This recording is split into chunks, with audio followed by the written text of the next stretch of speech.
Hello guys, my name is Tom Antos, I'm a cinematographer and I'm also secretly in love with the anamorphic look. So in this video I'll take you through different ways that you can achieve that look on various budgets, all the way from $1 to over $100,000.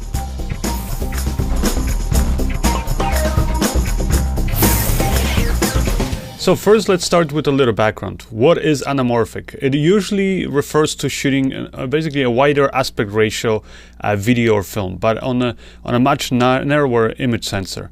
So anamorphic is actually pretty old. It was first used pre-World War I, but it wasn't really used in cinema until 1950s when television became so popular that filmmakers were looking to bring the audience back to the cinema by offering widescreen, sort of more epic looking films.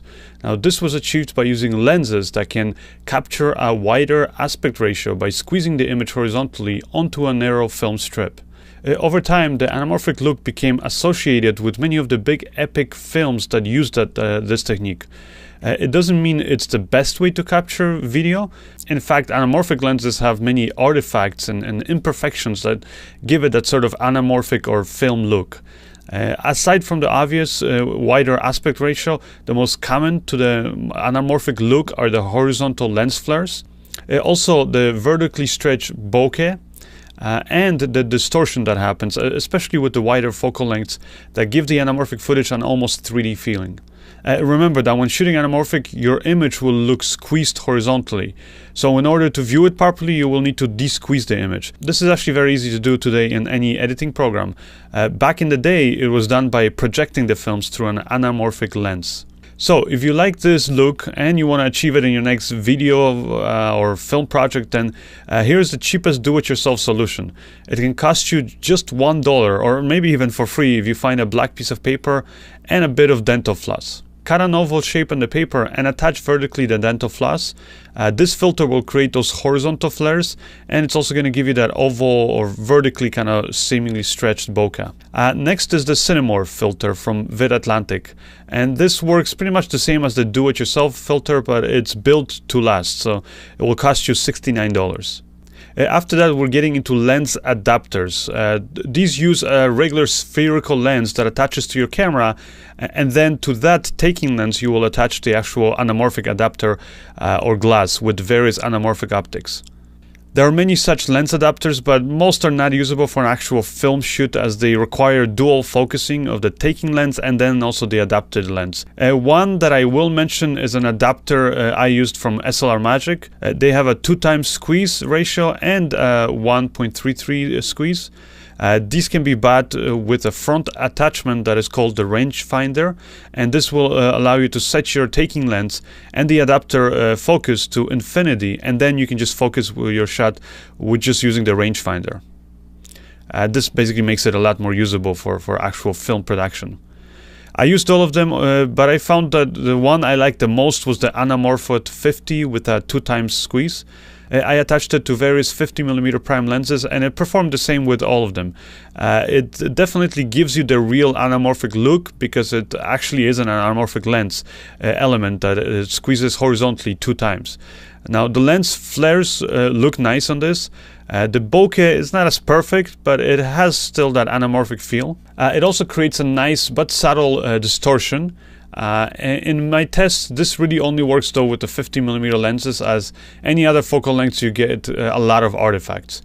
Even with my best 50mm prime lenses, the image is pretty soft, so you need to step down on your taking lens. I would say at least 3 steps.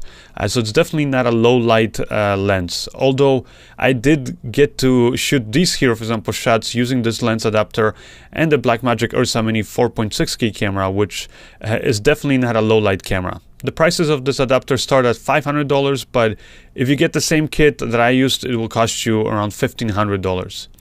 It might seem expensive, but trust me, when it comes to anamorphic lenses, this is still nothing.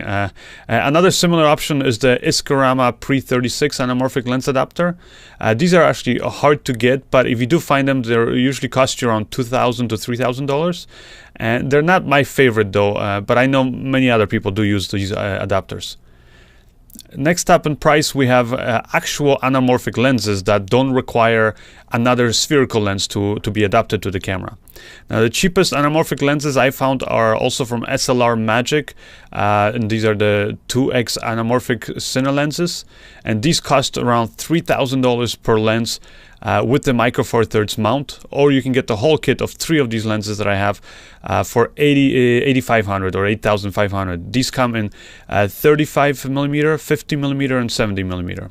SLR Magic does also offer similar anamorphic lenses, but with a PL mount that cost around $6,000. I have not tried those. I have shot various projects on the Micro Four Thirds mount version lenses with my Panasonic GH4 and GH5, and these are fun lenses to use.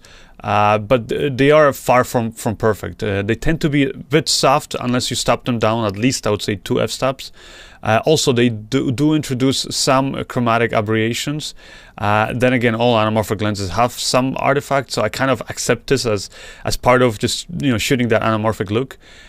These lenses flare nicely though, and the bokeh is decent. But since they're for smaller Micro Four Thirds image sensor, you can't really expect to get that really narrow depth of field that the classic anamorphic lenses are so known for. Next, let's get into vintage anamorphic lenses. These are all PL mount lenses. They're all lenses built for 35mm film cameras that are now finding new use in the digital film world. These lenses are usually just rented by cinematographers for a particular project, since they're expensive and they need to be serviced to keep them in good working order. There's actually quite a few of these, but I'll talk about my 2 picks. So first one is Kowa Cine Prominar anamorphic lenses. These are my favorite from the vintage anamorphics. These are actually fairly sharp, given that they're vintage lenses from 1970s. They have beautiful colors and that 3D feeling. Plus, I actually like their flares. The bokeh is also nice, but a bit distorted. Now, finding these on sale is actually very rare. If you do find them, get them, as you will not have a problem selling them again. Now, how much you can expect to pay for these lenses is really anyone's guess. It all depends on their condition and if they've been serviced and so on.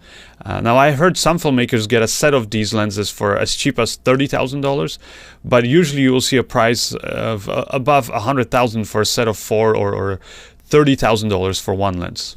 Next ones are the Loma anamorphics. There are also great vintage lenses. They're Russian made, so far from perfect, but they're built like a tank. They are very similar to the Kowas, although usually not as sharp around the edges, but they do have such a unique look that in a way their imperfections is what people like about them, because they have been used actually on a lot of big projects, from films to music videos and so on. They're also a lot more affordable. I've seen some listed for sale for as low as $9,000 per lens. They are easy to find for rentals though, and cost just around $2,000 per week or $700 per day for a whole set of 4 lenses. There's actually a great online rental place called ShareGrid where you can find these lenses and also pretty much any other camera gear. Now let's get into the more modern anamorphic lenses that are used commonly on various feature films, commercials, music videos, and even those ultra big budget productions. First is actually a new company that I just heard about and had a chance to play with their lenses last year at NAB 2017. It's the Atlas Lens Co. With their Orion series of anamorphic lenses. These are beautiful modern 2x anamorphic lenses. They're very clean, sharp, and just all around great. The bokeh is perfectly shaped. They flare nicely and they don't distort that much. Now that can actually be a bad thing for some DPs. I know many people who shoot anamorphics because of that 3D distortion. Now for me, I can actually live without that, so I'm actually waiting till Atlas Lens Co. Releases their complete set of 3 lenses for sale, so I can use them on my next film. I know they're already accepting pre-orders for these. They're actually very affordable in terms of modern, brand new anamorphic lenses, and they're actually very fast too at T2. They cost $8,000 per lens or $24,000 for a set of 3 lenses, and they will have a 40mm, 65mm, and 100mm lens. Another cool thing about these lenses is that they are not just ARRI PL mount, but they come with an interchangeable mount, so you can also swap to Canon EF mount. So in a way, these lenses can be used on pretty much any camera these days, so it's very exciting. Next up, we've got the big boys of anamorphic lenses. Now these are lenses that cost $30,000 and up per lens. Many of these can actually cost well over $100,000. First up are the Zeiss Master anamorphic lenses. These are great, sharp, clean, and all that. But to me, they are almost too perfect. Like I said before, when shooting anamorphic, you kind of want those imperfections that make your image look more organic or filmic. And the ARRI Zeiss Master anamorphics are anamorphics, but to me they don't feel anamorphic, and they also don't have that iconic anamorphic lens flare. Now these will cost you also between $35,000 and $50,000 per lens. Now next up are the Cooke anamorphic lenses, which are also perfect, yet they still manage to give that organic anamorphic look. I also like their flares. They have that perfect oval bokeh. I love everything about these lenses, but their price. They cost around $30,000 per lens, so not as much as the ARRIs, but I still think it might be best to rent these. Last, let's mention the Panavision lenses. These are great, but they're not really lenses that you can buy. The Panavision is basically a whole system that is only for rent if you're going to shoot a film on Panavision. They're great though, and they are what created a lot of that sort of iconic anamorphic look that many films throughout the years of cinema have been shot on. So they're not perfect, but they are beautiful in that anamorphic sort of way.